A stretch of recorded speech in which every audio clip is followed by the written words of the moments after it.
নীল আলমগীরের গ্যারেজে হিমি এবং গাড়ি অ্যাক্সিডেন্ট করে সেখানে এসে রীতিমতো সে পাগল হয়ে যায়। পাগল মানে উন্মাদ হয়ে যায়, একটা ঘটনা ঘটাতে থাকে সে পাগল হয়ে। নিলয়ের গ্যারেজে এসে হিমি কি করে পাগল হলো জানবো লাভ অ্যাক্সিডেন্টের এই নাটকের রিভিউতে। বন্ধুরা আমাদের সঙ্গেই থাকুন, অল সুপার ডুপারের সঙ্গেই থাকুন।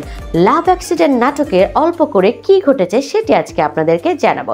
চমৎকার একটি নাটক লাভ অ্যাক্সিডেন্ট। এখানে অভিনয় করেছেন নীল আলমগীর, হিমি সহ আরও অনেকে। বন্ধুরা এখানে দেখা যায় যে হিমি তার গাড়ি অ্যাক্সিডেন্ট করে আসে নীল আলমগীরের গ্যারেজে এবং গ্যারেজে এসে তিনি যখন গাড়িটি ঠিক করাতে যান তখন এই গাড়ি ঠিক করাতে যে নীল আলমগীর ভুল করে সিলিন্ডার বাস্ট করে ফেলেন এবং ব্লাস্ট হওয়ার পরে হিমির চেহারা নষ্ট হয়ে যায়। এই নষ্ট চেহারা দেখে আবার কিডন্যাপরা আসে তাকে কিডন্যাপ করতে। তো কিডন্যাপরা আসলে যেহেতু তার চেহারার কালি ঝুলি ভরে থাকে তারা বুঝতে পারে না, তখন কিডন্যাপাররা তাকে কিডন্যাপ করে এবং গাড়িতে ভরে।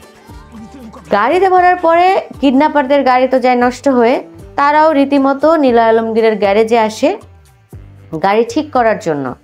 তো এইখানে দেখা যায় যে যখন সে গাড়ি ঠিক করতে আসে তখন তার বস ফোন দেয়, মানে কিডন্যাপারের বস ফোন দেয় এবং ফোন দিয়ে বলে যে তোমরা ভুল মেয়েকে কিডন্যাপ করেছো, ওই মেয়েকে রেখে আসো, তুমি যেই মেয়েকে কিডন্যাপ করতে বলেছে সে অন্য কোথাও আছে আমি জানি।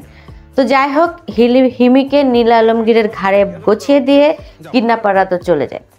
এখন হিমি তো সেন্সলেস অবস্থায় আছে, তো হিমিকে বিভিন্ন ট্রিটমেন্ট দিয়ে নীল আলমগীর পানি টানি ছিটায় হিমিকে জ্ঞানে ফিরে নিয়ে আসে। কিন্তু যখন তার জ্ঞান ফিরে সে তো আসলে জ্ঞানে থাকে না, সে মানে পাগল হয়ে যায়।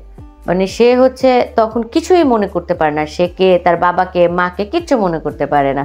এখন এই বেচারাকে নিয়ে পড়ছে বিপদে নীল আলমগীর এবং হিমি বিভিন্ন ধরনের একটা ঘটনা ঘটাতে থাকে। যেমন একবার সে বলে আমার ভাই আছে, ভাই হলো রেস্টুরেন্ট আছে, চলেন সেখানে যে সে ভরপেট খাওয়া দাওয়া করে এবং খাওয়া দাওয়া করার পর বলে ও আচ্ছা না আমার তো কোনো ভাই নেই। তো এই বিল দিতে হয় নীল আলমগীরের এবং নীল আলমগীরের আবার একটা বন্ধু থাকে বুটকা কালো, সে বন্ধুকে যেহেতু বিল দিতে পারে না তাকে দিয়ে থালবাটি দয়ে রাইখা চলে আসে। এরকম মানে একটা কাণ্ড। আরও দেখা যায় শপিং মলে যায়, শপিং মলে জামা নিয়ে দৌড় দেয়, পালায় তখন হচ্ছে তার বন্ধুকে রাইখা আসতে হয়। মানে এরকম মানে খুব মানে চমৎকার একটার পর একটা ঘটনা ঘটাতে থাকে হিমি। আর নীল আলমগীর তো রীতিমতো মানে নাস্তানাবুদ অবস্থা, যে কি করবো এখানে, এখন পাগলের পাল্লায় পড়েছি। সে তো হচ্ছে কিছু মনেও করতে পারতেছে না কোথায় রেখে আসবো তাকে। এভাবে করে নাটকটি আগাতে থাকে। তো এর মধ্যে দেখা যায় যে হঠাৎ করে একদিন পুলিশ চলে আসে নীল আলমগীরের গ্যারেজে। কি ব্যাপার, পুলিশ কেন আসছে? তখন পুলিশ এসে বলে যে হিমির আসলে অন্য সমস্যা আছে। কি মনে হচ্ছে বন্ধুরা, কি সমস্যা থাকতে পারে হিমির?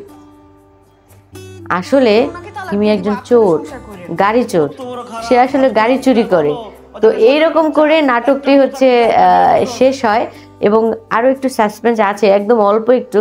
তো আপনারা যারা দেখেন নাই নাটকটা দেখতে থাকেন এবং আসলে পুলিশ তাদের ধরে নিয়ে যায় কিনা কিংবা অন্য কোনো ব্যাপার আছে কিনা সেটিও আপনারা জানতে পারবেন। নাটকটি আপনারা দেখেন, খুবই চমৎকার হাসির একটি নাটক। নীল আলমগীর এবং হিমি মানি তো সেরা জুটি এবং সেরা নাটক। তো আপনারা নাটকটি দেখতে পারেন, ইউটিউবে দেখা যাচ্ছে, লাভ অ্যাক্সিডেন্ট নামে সার্চ দিলেই পেয়ে যাবেন। বন্ধুরা আমি আজকে এতটুকুই জানালাম আপনাদের। ভালো থাকেন, সুস্থ থাকেন আর অবশ্যই অল সুপার ডুপারের সঙ্গে থাকেন।